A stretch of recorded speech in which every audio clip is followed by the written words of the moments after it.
Hi, I'm Stephanie Chase, and you are watching The Chase Files. This week, we speak with Professor Don Marshall about the political climate in Barbados as we chase the vote. But before that, we take a look at Barbados in 60.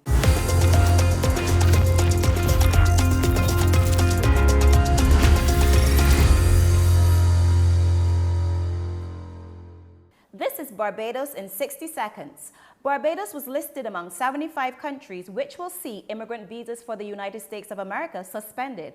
The U.S. State Department cited concerns that these individuals may rely heavily on public assistance. Tourist and student visas are not yet affected.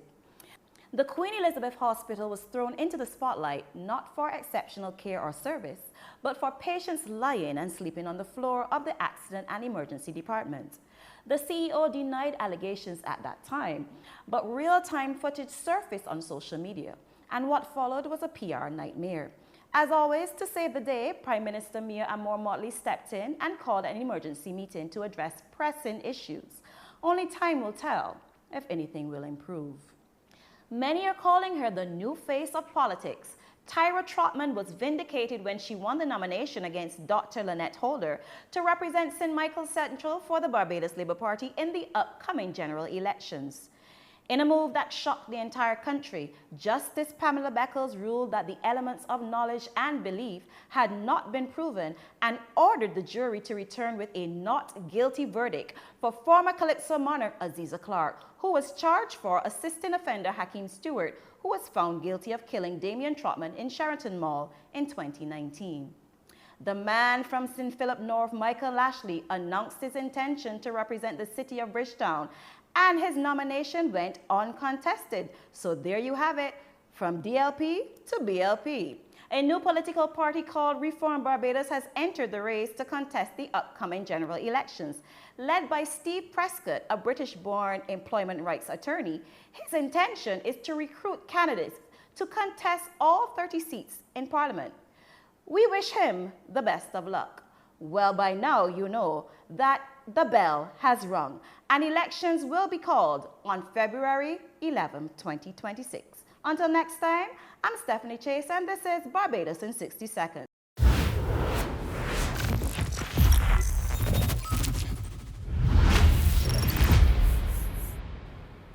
Today, I have with me Professor Don Marshall, who is one of the Caribbean's most respected political analysts. He holds a Bachelor of Arts with honors in History and Political Science, a Master of Philosophy in Political Science, and a PhD in International Political Economy. He has been lecturing at the University of the West Indies Cave Hill campus for approximately 30 years. He has written over 10 chapters, co-authored 8 monographs, and authored 16 full articles in leading academic journals. This proud father of 2 is an avid road tennis player and cricket lover, along with being a community activist. And I'm so happy to have him here on our first podcast as we chase the vote here on the Chase Files. Thank you very much. Thanks for being here. Yes, I wasn't expecting that introduction, but go ahead. Well, it definitely is warranted. I'm having an esteemed guest, and I'm really honored to have you, Professor Marshall. Mm-hmm. Can you call me Don? Absolutely, Yes. Because then we can get comfortable and make this conversation even more, personal. Yes. The bell has been rung. Yes, indeed. What does that mean for you? What does that mean for the people of Barbados? Well, the first thing that struck me was that it was exactly 2 weeks after Maduro was held hostage, kidnapped Yeah. by the United States. Yeah. And from that signal moment, the Caribbean, in terms of Caribbean integration, CARICOM has been facing its greatest threat in terms of an integration movement and a sense of coherence among the heads on the way forward. So questions about accepting third country asylum seekers or refugees, it has been tearing this region apart literally because there's no coherent response to it. Each country seems to have engaged in bilateral discussions with the United States. So the latest report is that Barbados has not yet been approached on the question. So there's that. There is tension in relation to the varying positions that each of the sovereign Caribbean countries have adopted in relation to their role in what's happened in Venezuela. I don't have to repeat that, but you know, there's no unity across the region on the approach and the role, and a reminder to the United States that the exercise of big power chauvinism is not something that we welcome or embrace, as we've enjoyed for the last, I would say, 50, 60, 70 years, a zone of peace, this region. But now we are facing uncertainty because of conflict and so on. So when I heard of the announcement, that's the first thing that came to my mind, exactly 2 weeks. But realistically, in the closing weeks, months of 2025, we felt that there was something stirring. Coming. Yes. And coincident with that too, the political temperature was rising, all to do with some policy failures and zigzags on the part of the government, and uncertainty as well within the Democratic Labour Party in terms of settling, coming up with a coherent narrative on the way forward. So if you want to look at politics in the sense of a contest between major political parties and others, the timing from the vantage point of the incumbent government is good timing because it catches the opposition on the hop. Yeah. That is opposition parties on the hop. Although the Democratic Labour Party, among the others, would say that they have had their candidates in place. But were the candidates known to the public, the full slate? I don't think so. So in that sense, they're caught on the hop. What I really want us to do during this particular segment is to give the average Bajan a guide, because we've been hearing the term voter apathy, people not wanting to vote or being unsure about voting. What do we do to change their perceptions? Well, we have to re-energize democracy. That's really a problem the region faces. We need to re-energize democracy. But then what is democracy? Well, you know, that's a deep and profound question, because democracy in large part has been about adversarial politics of winner takes all. Yes. And we do that for 2 seconds every 5 years and believe that that is how democracy should be actualized.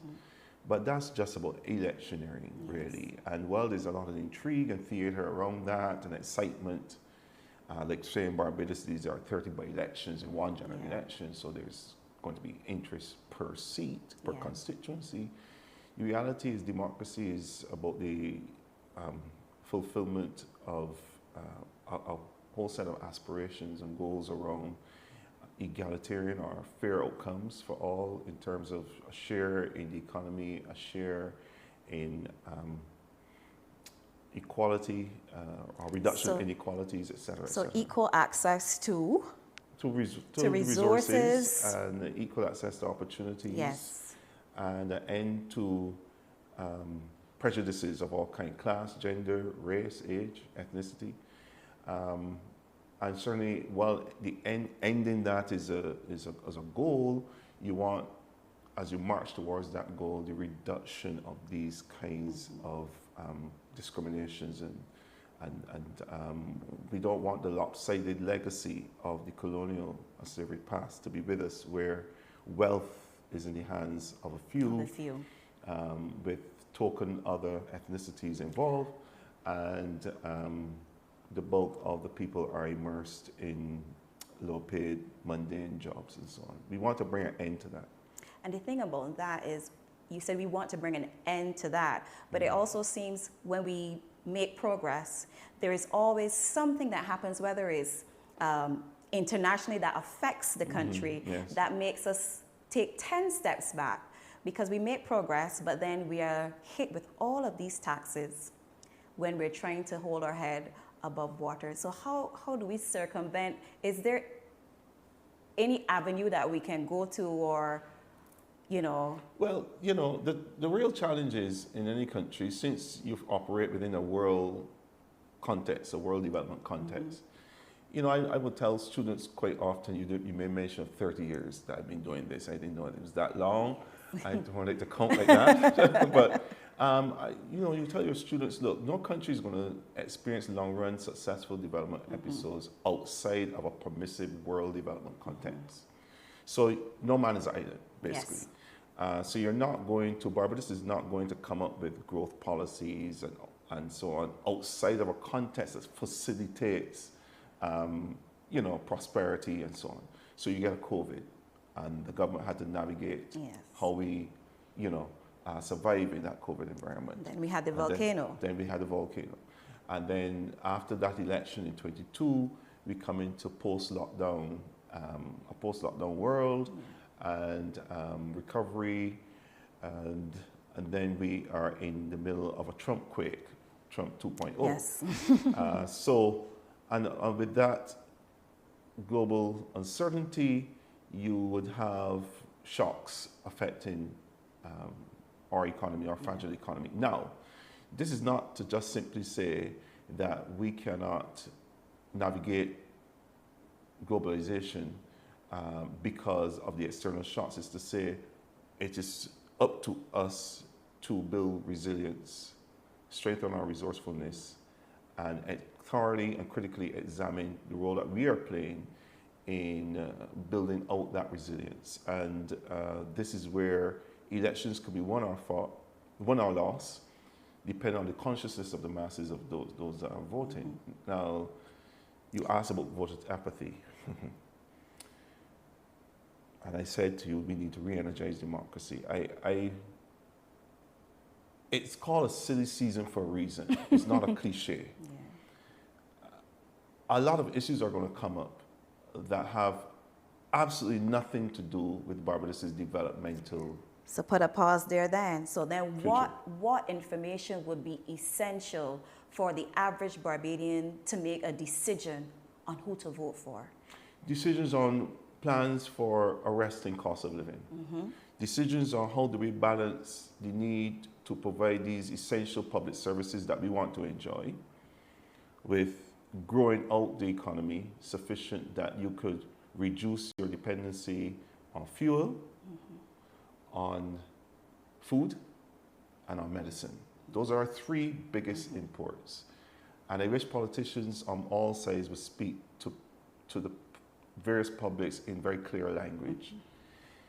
Sovereignty and development is about improving the circumstances, the life chances of the majority in your country, and making sure that you can navigate or, as it were, sustain some degree or ensure some degree of long-lasting sustainability, notwithstanding the fact that we are subject to history's push and shove. Now, if I identify for you, Barbados' biggest problem is its food, fuel, and medicine, and that those three things constitute a drain on our foreign exchange, then you have to frame a developmental future on how do you facilitate reduction of these. So you think that the current government would have started pertaining to the food and nutrition with the National Nutritional Policy that they've tried to implement in the schools, and they've been receiving a little bit of pushback? I think that is, okay. The National Nutritional Policy is good insofar as it addresses the obesity and lifestyle issues that we face relative to non-communicable diseases. Correct. So that's fine. Does it make an impact and dent on our food imports? No. No. So then you have to question the coherence of the program. I've often felt that government successive administrations tend to run hard along a particular policy line, missing that there's a need for horizontal policy planning. So what is the role of the Ministry of Agriculture in ensuring that our farmers are producing healthy alternatives, right? And healthy crops and so on. Healthy foods that will allow us to reduce our imports. And then what are the challenges that farmers are facing? And where there are challenges, how do we source regionally as in efficient ways that would stop us from sourcing from other places? and so on and so forth. And many things are connected to this. So we need the Ministry of Finance to be able to incentivize farmers, because farmers have cash flow challenges than any small business person. Yes. So it's not just a matter of providing subsidies for sugar growers, sugarcane growers, and ignoring other kinds of farmers in non-sugar crops. Nor, and I often say, let's use tourism as a model of how the state intervenes. So we know that hoteliers and those entrepreneurs clustered around the tourism model and industry benefit from subsidy, benefit from support.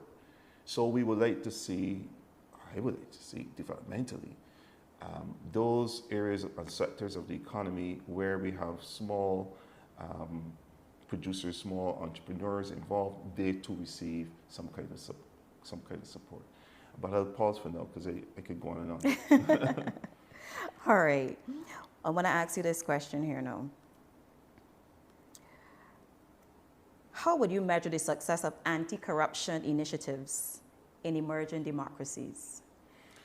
Because we've had a lot of talk and debate about the integrity legislation here in Barbados, and a pin has been stuck in that. And we have people who are constantly saying this politician is corrupt, or the government is corrupt, or in bed with corrupt officials. So how then do we deal with that? Well, the first thing is how pervasive and nebulous at the same time this word corrupt is. Corruption, corrupt.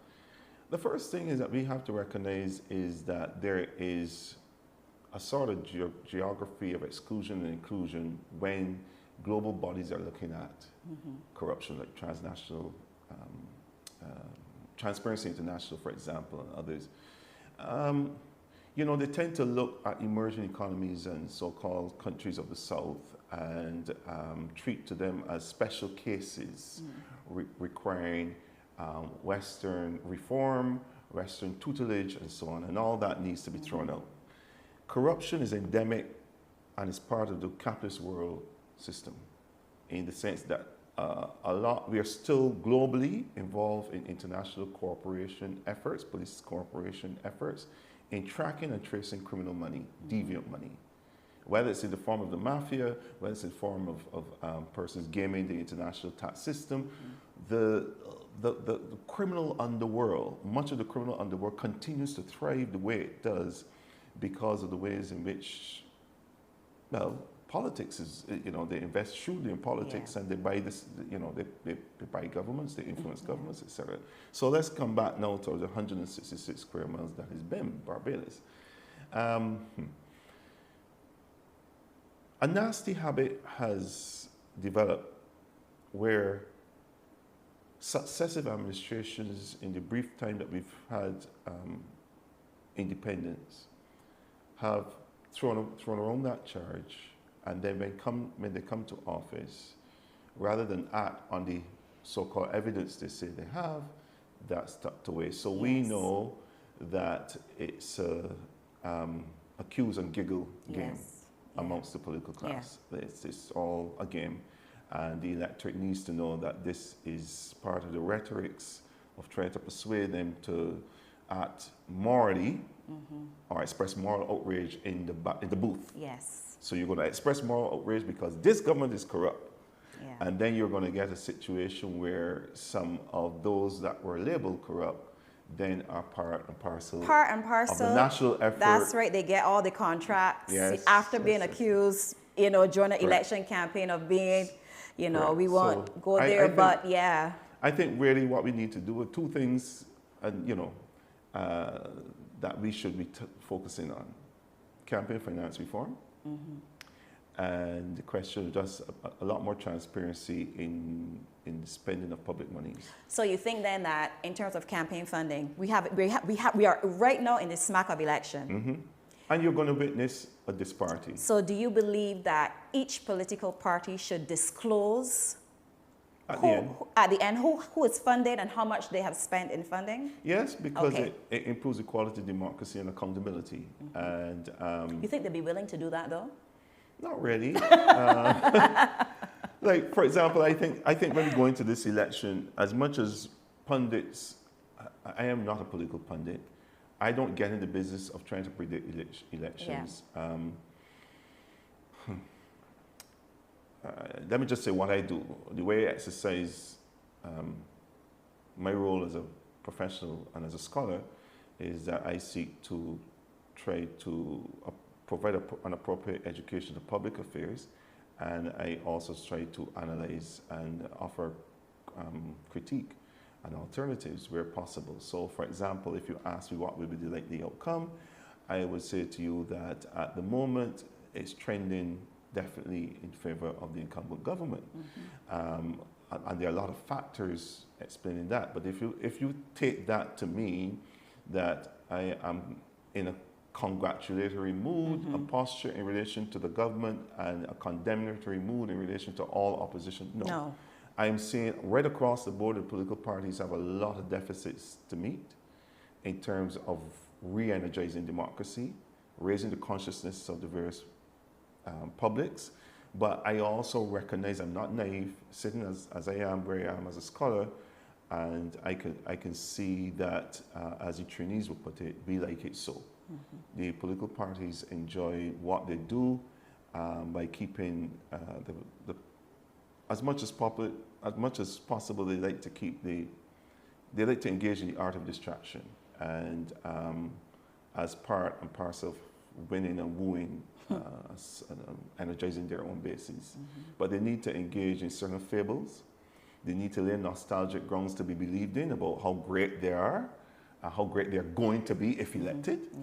And I see that game, I recognize that, and you would not hear me 30 love, 21, 26, 4. I don't, that's not really my style. I know there are people that like the intrigue and the theater, but I look at democracy and not electioneering. How can social media be used or misused to clarify the quality of a candidate? I think because all of them are on social media. They all have yes. their social media pages, their presence. They have social media managers who post for them, who follow them around. You sometimes see them with the mainstream media or media houses, and then in tutus everything is online. And it looks as though they're working. It looks as though they're busy. But then we have the very same people in their constituencies who come online and they say, well, I don't see this person. You like photo ops. So where have you been all this time?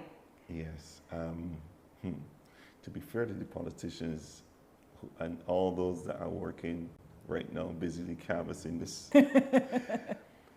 they try to reach every house, and sometimes Is it practical though? Because I sometimes feel like voters have unrealistic expectations of their MPs. I think that's because, getting back to the politicians again, they have encouraged a transactional culture.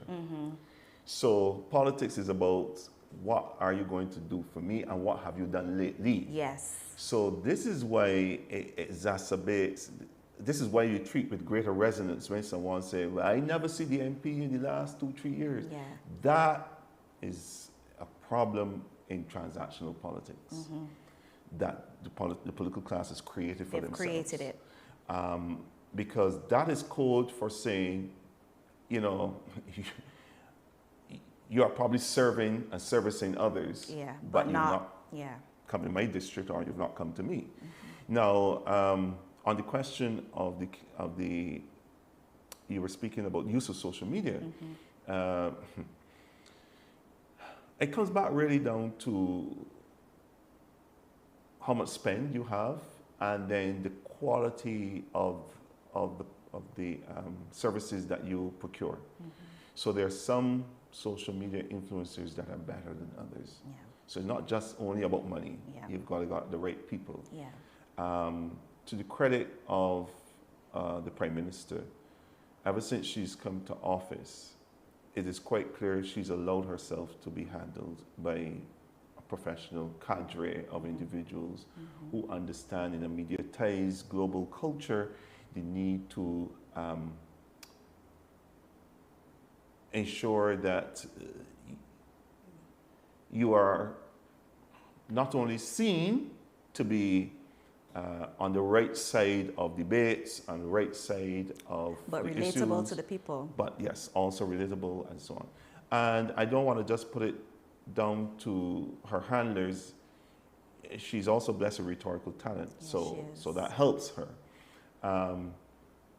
Because of the adversarial nature of politics, we will want to say that it's only her, but the reality is that we, in the role of opposition leader, Barbadians have gotten more than a sneak insight, but a clear view of why Ralph Thorne, The leader of the opposition. opposition, why he has been successful in his profession. Clearly, he is a master of the courtroom. Yeah. Clearly, his prosecutorial skills are exemplary. And like the Prime Minister, he's also blessed with rhetorical talent. Now, but he's devoid of, to my mind, this is my impression, Yeah. I don't see him being handled in the same way. Yeah. So if I were a strategist, I'd be thinking to myself, look, you've got to be handled in a way by, it's not just about money, but the services you procure around you has to do a better job. I see attempts, and I recognize, attempts of man of the people. He's in St. John, and what he's been doing. You see it on social media, etc. That is only a start, and it's a bit late in the game. Yeah. But that's just to talk about strategy. But the reality is that we will see in this election the influence of access to financial resources. I am just simply saying, where you have a situation where an incumbent government enjoys advantage of resources, and coincident with a time where there is not an overwhelming sense that we need to change, let me put it like that. There's no compelling narrative on the ground led by the opposition of the need to change. Access to resources can tip the skills in favor of the incumbent. In this case, the lead opposition, which is the Democratic Labour Party, does not have access to resources, beginning with the fact that they didn't have a member of the House who came to the House after winning a seat. Yeah. So we all know the story about them not being able to get the subvention and so on. So they start at a disadvantage. And let me tell you something, politics is also about impressions. Yes. And, there'll be a big rally today, for example, in Checker Hall, St. Lucie. I don't think any of the rallies that the Democratic Labour Party, Friends of Democracy, there's another Reform Barbados. I don't think the new National Party led by Kemar Stewart. I don't think they will match the scale, the hype, the excitement. Because the reality is presentation matters. That's right, and you've got to pay for it, and you've got to be paying for quality, because it's not just having the money, but you have to, you see, I quietly admire skill wherever I see it, and expertise wherever I see it. So as somebody that aspires to do better at my own job, I admire those who are very competent at theirs. And I see the handlers of the Barbados Labour Party, and I respect what I see. I wish so for the institute that I head, that we can be better at marketing and so on. But it comes down to resources, and we know the university is tight with their resources. I know you mentioned resources, but it also has a lot to do with, in my opinion, your willingness to let go and trust. Trust the handlers. Yeah, trust your circle to do what's in your best interest. So it's about everybody having the same shared vision and long-term goal. So when you share the vision, you are willing to let go and let them take over without having to micromanage or, stuff like that. So that leads me to a question. What does bias and confirmation bias play in elections? Because you will hear this person bias, that person in bias. None of us are without bias. And the first thing is you have to dispel what I call scientism, which is a particular ideology that believes that human beings can somehow be objective. Yeah. We human beings are subjects with subjectivity. I like that. Right? So we all come with a bias. Yeah. Right? So, but it is, I often tell people, listen carefully to what someone is saying and the evidence that they will marshal to support what they're saying, and just leave it there. Don't try to guess at the motives or the bias or so on, because then you get into a messy, Yes. woolly area. So, I am not without bias.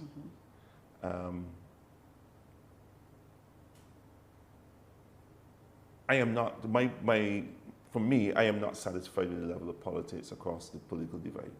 I am not satisfied. But maybe that's, it's just me. I am not, if I had the wherewithal, I would run as an independent and launch my own campaign and do, if I was holding the cash that Ross Perot in the United States has, I would probably do something like that and try to add my bit to enliven consciousness around what democracy and development ought to be about. But, so there goes my bias.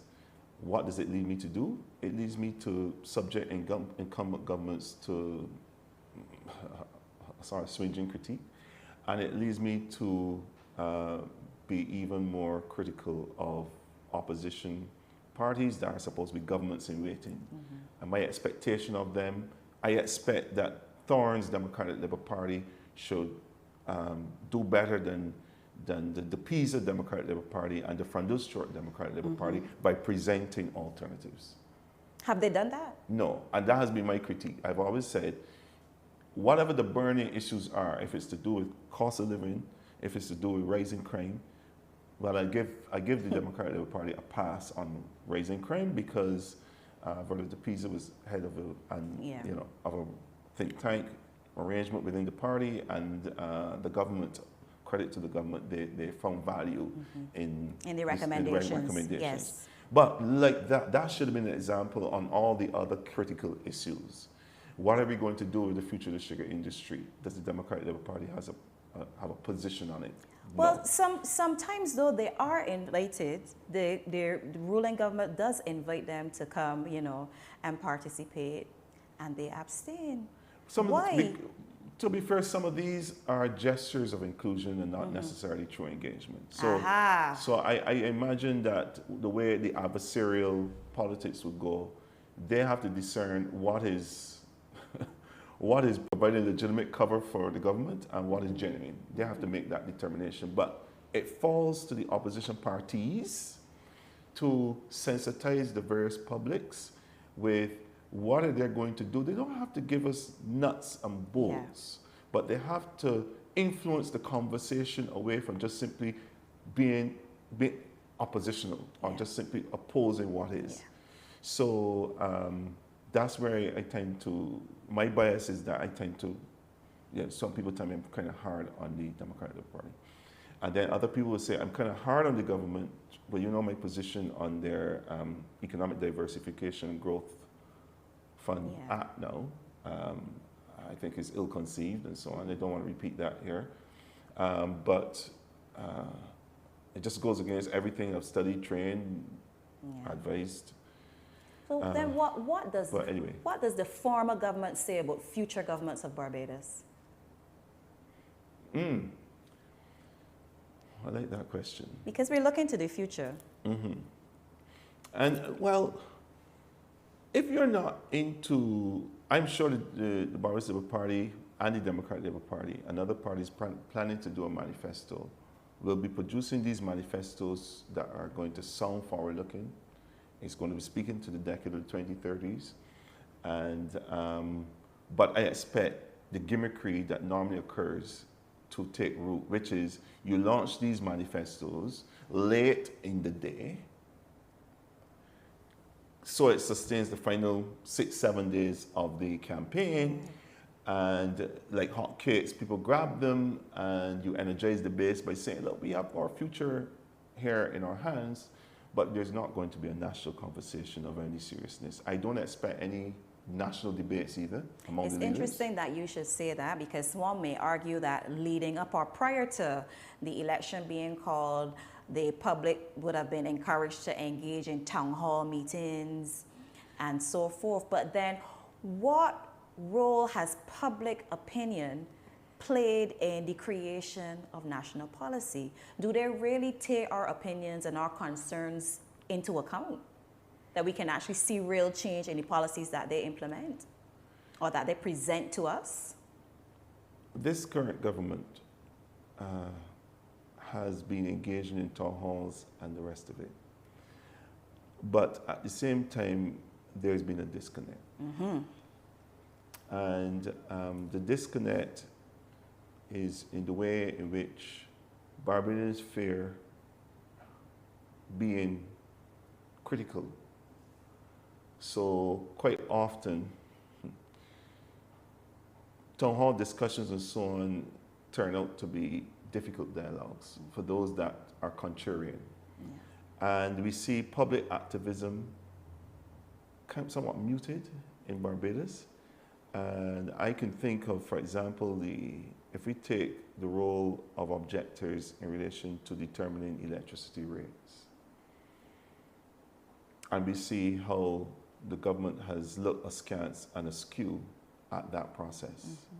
It makes you wonder, well, why aren't the views of those who are expert and informed not incorporated?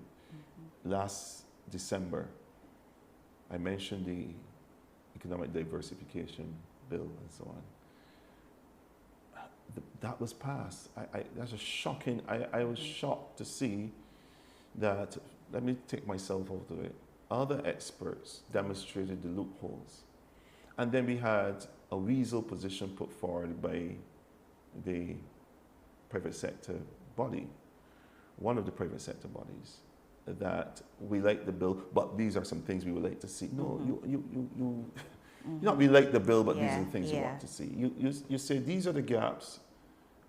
When the bill becomes an act, it sort of, as it were, concretizes the loopholes. The loopholes. So you need to think. Now, at the same time, while I would say it's a mixed bag, this government has also walked back some things on the basis of public reaction. So I want to be fair. Yeah.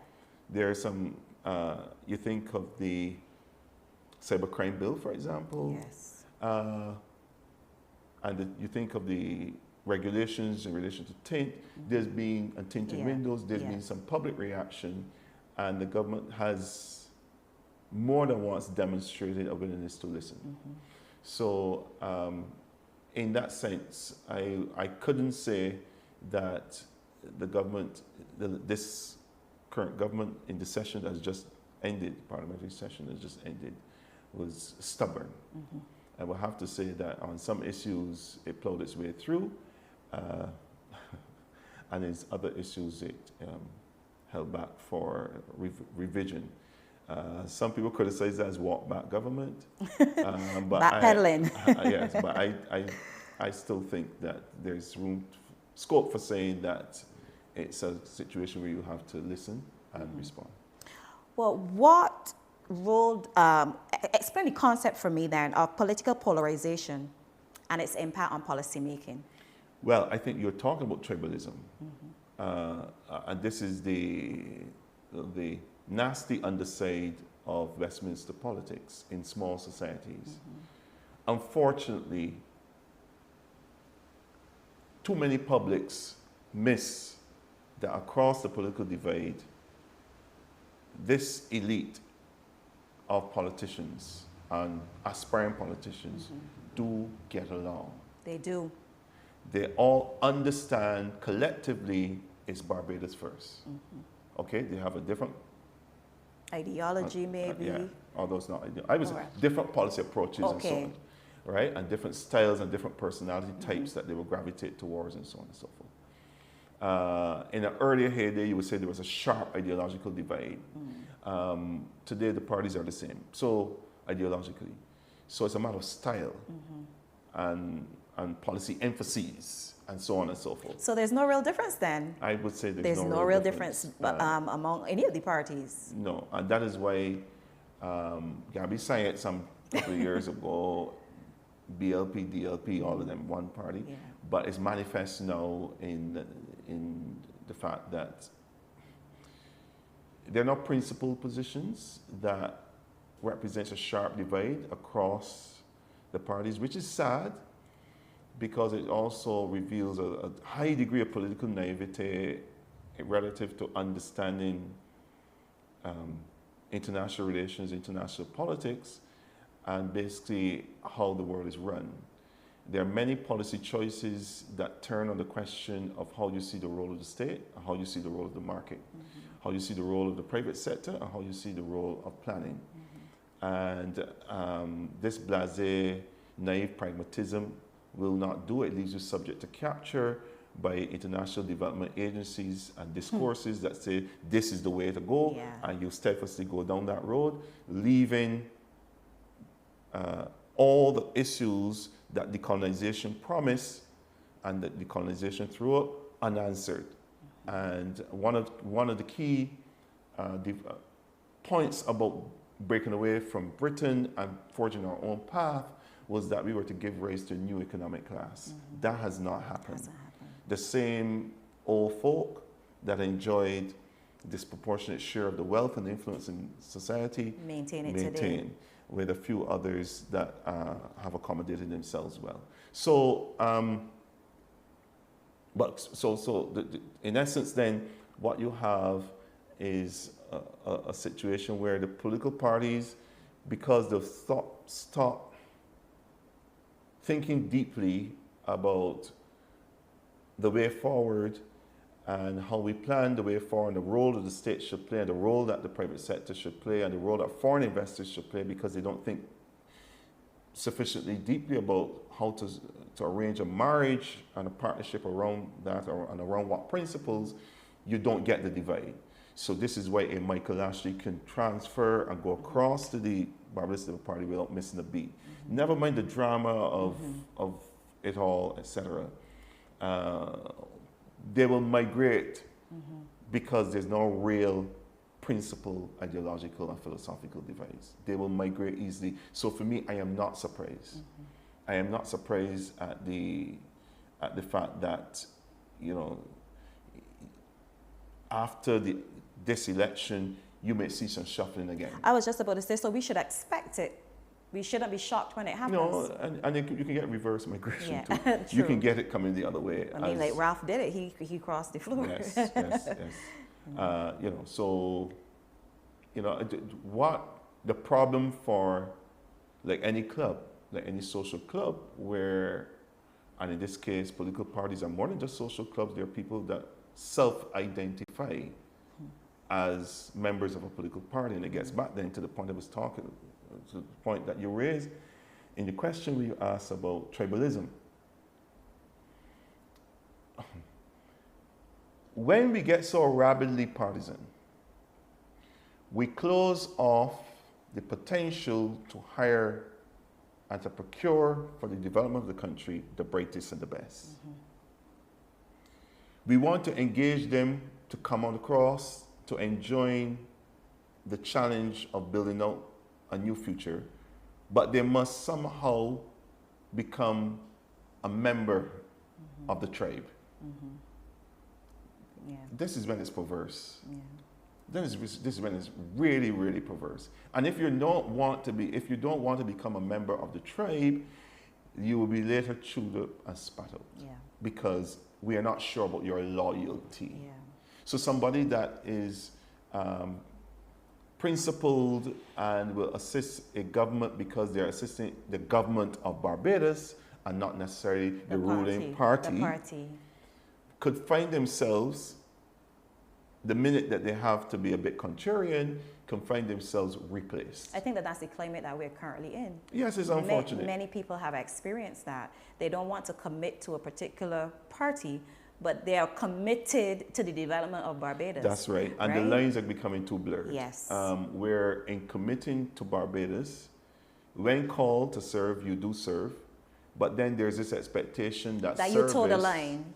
You toe the line. Yes. So party paramountcy is something we have to fear.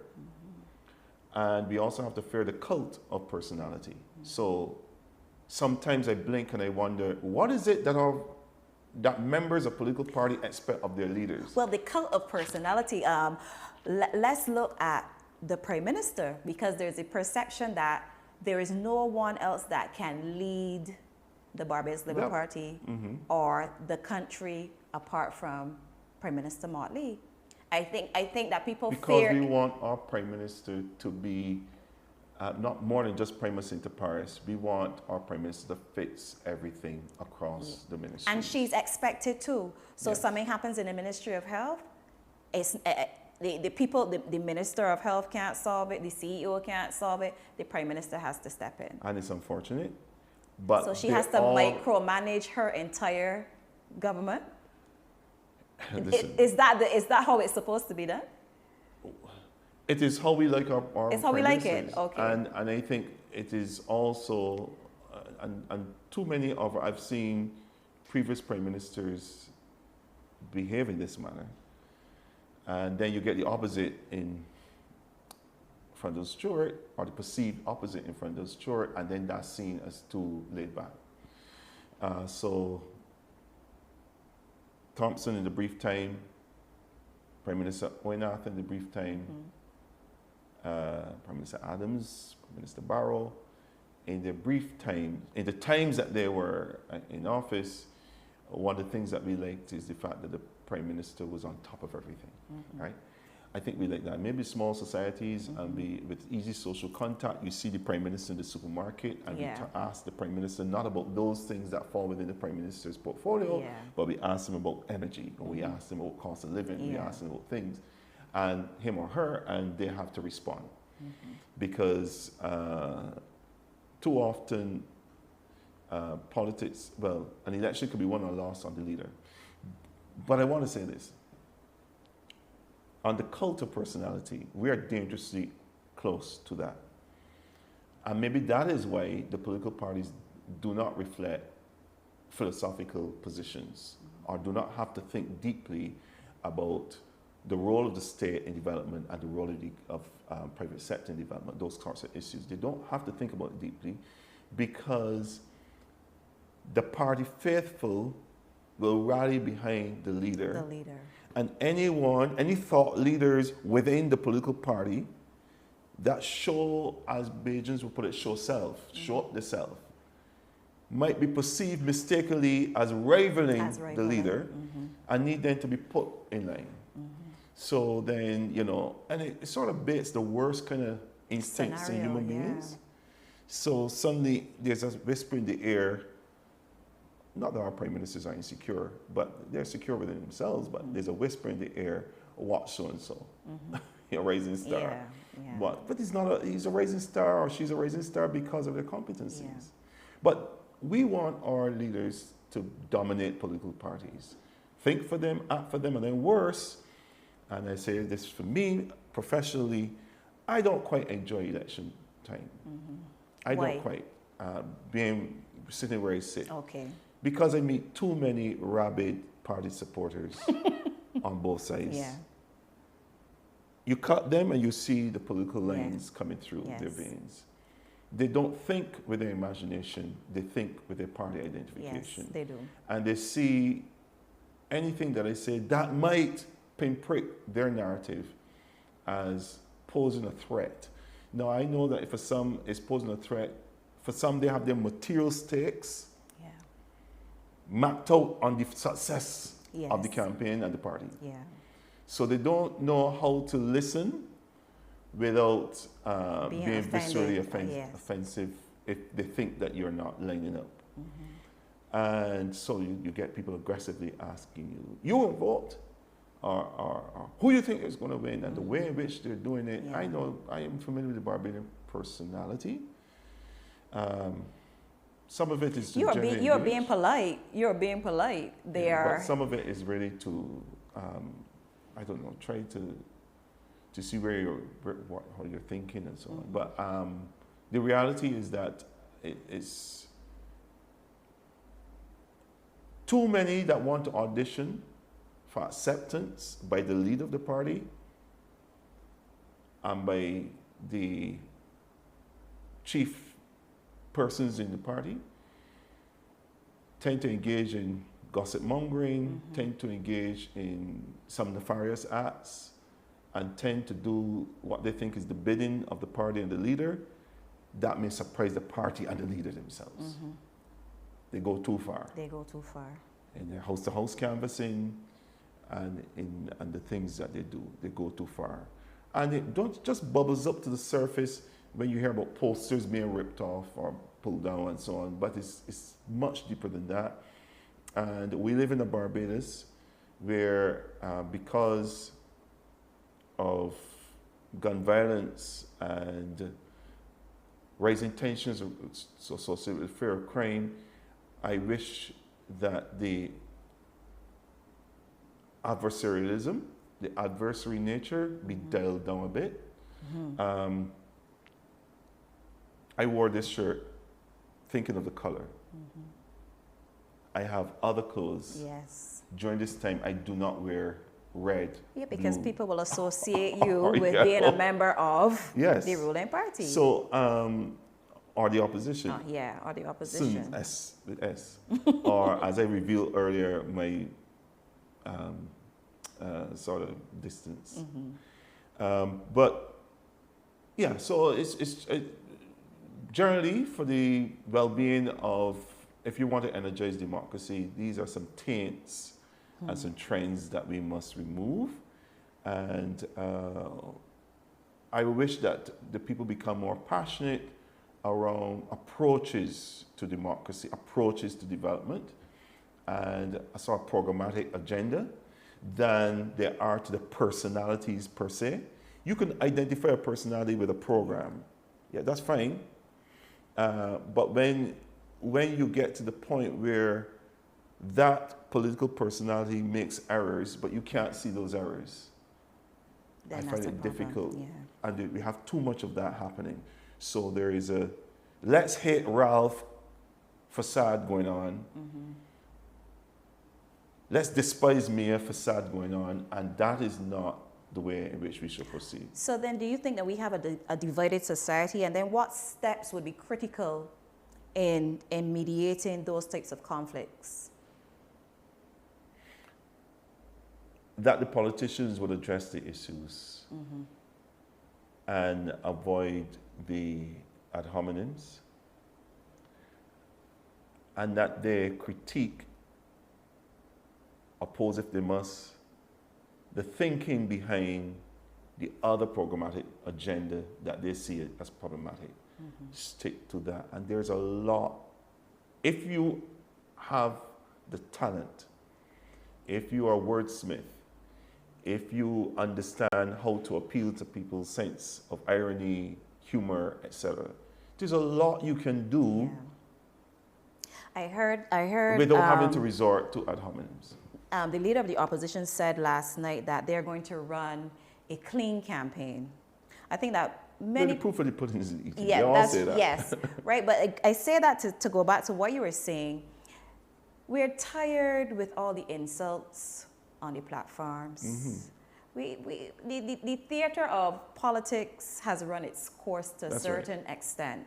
And as you said, I believe that if they address the issues, that things would go in their favor. Of course, and crack a joke. You can crack a Yes. joke as you address the Yes. issues, because there's a lot that you can. You see, satire and wit. I'm not making a plug for Laugh It Off, but satire and wit can carry you a long way. Agreed. You can say, this is why I admire artists, the Calypsonians and others, who can Be creative. be creative and, in how they do Yes. the praising or the criticizing. And there's a way in which you can do it. You know, there have been many faux pas events and moments that you can play on and mimic and so on. And it's fair game. Everybody on both sides will have a good laugh. Yes. You know, the side that's being criticized wouldn't laugh publicly, but they'll meet, as I tell you, their friends, Yes. and they will say, that was a good Yeah. one. Chocolate. You know, and I think we have to reach a stage where it can be, because nobody's coming out to bottleneck Jew, pardon the phrase, to listen to an all-out boring discourse. No. But the They perception need to is that be- they can come out in the night due to fete to the artists that can perform after all of the. It's part of our culture. We are a people with rhythm and tempo. So I am not. I like the artists getting work and so on. Yes, That's the positive. that's a positive. Yes. But when the whining is over and in between, What are there, the we need- takeaways? Yes, we need. What to- are the we need- takeaways? We need to know that there has been a consciousness raising set of issues, and we need to know that we had just attended a consciousness raising event. Yes. It wasn't just a mass meeting or a spot meeting. I left there a little clearer in my understanding of your position.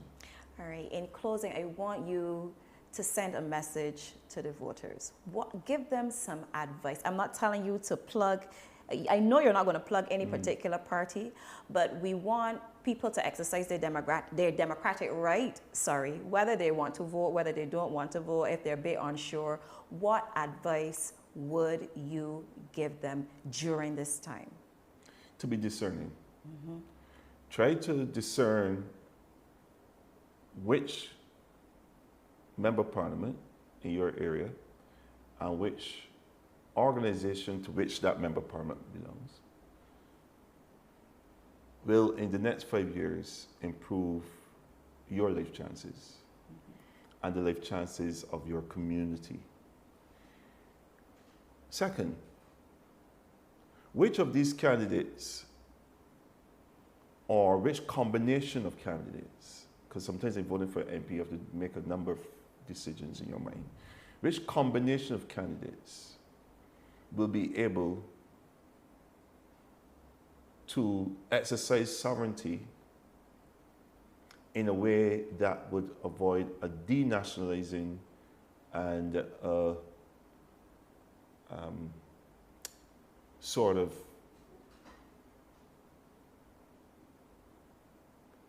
it's not just denationalizing, subordination. How would we avoid subordination under Trump 2.0?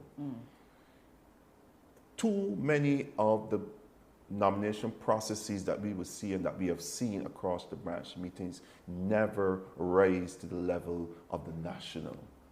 It's so primordial, the politics is so localized and based on navel gazing that we miss that Barbados must have a position about how it sees itself, how it will continue to contribute to global civilization, and the role it will play in shaping up the new world order. I think that the Prime Minister was on that She has been on that for strap with the climate change, climate resilience, you know. And she has to be clever enough, and her advisors have to be clever enough to know that with the United States withdrawal of 66 international bodies that treat the issues of climate, human rights, migration, and the rest of it, that how we engage in coalitions of the willing around climate and those other issues I just list matters. It's not about this colonial mindset about don't poke the bear, let's keep quiet and so on. Let's dive under cover and hope that the elephant walking around wouldn't trample us. The particular nature of the Trump presidency is that silence is not an option. Because the November National Security Document that clearly outlines what Make America Great Again will look like tells you that the Trump presidency will treat to this hemisphere as its backyard, and that we are in its backyard. And a politician once said from this region in the 80s, we are in nobody's backyard. And we must have a way of saying that without necessarily having to trumpet that all over the place. But in your negotiations with foreign investors, in your negotiations with the bilateral governments, you are articulating a position that reflects that we are not in anybody's backyard.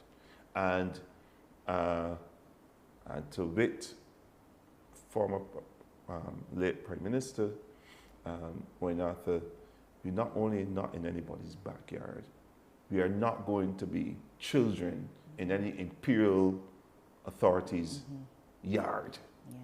right? That is not who, that's not, you know, we have to remember our ancestral obligation. We can't have all those national heroes Yes. and then forget the principles upon which Yeah. they stood because we need to lower our head and Yes. lower our height Our total line. and toe the line. Yeah. That's not who we are. And perhaps the election was called because I think the Prime Minister wisely knows that Barbadians will not take easy to any defaults on sovereignty. There are some difficult dialogues ahead with Trump. And maybe she wants to get a mandate in to be able to enter boldly and stridently address this new dispensation with confidence. Similarly, the opposition leader might welcome the opportunity to reflect on these things because of the happenstance that he has to think about, you know, how Barbados would manage these times. So I would say to the closing, be conscientious, be discerning, and ask greater questions of those potential MPs coming to your door, coming to your doorstep. Please raise above the potholes and the lamps, Yes. the night lamps, and they ask them about crime, ask them about healthcare, ask them about navigating the sovereignty of Barbados, ask them about how do we reduce our dependence on the level of foreign borrowing, and certainly if we have to borrow, how would it impact the reduction in oil, fuel, medicine, and food. Yes. Thank you very much for that. You're welcome. Yes. And on that note, I want to thank you so much for being my guest today. I know that Professor Marshall would have given you a lot to think about, a lot to contemplate, a lot to meditate on as we forge forward during this election period. So stay locked to the Chase Files as we continue to chase the vote.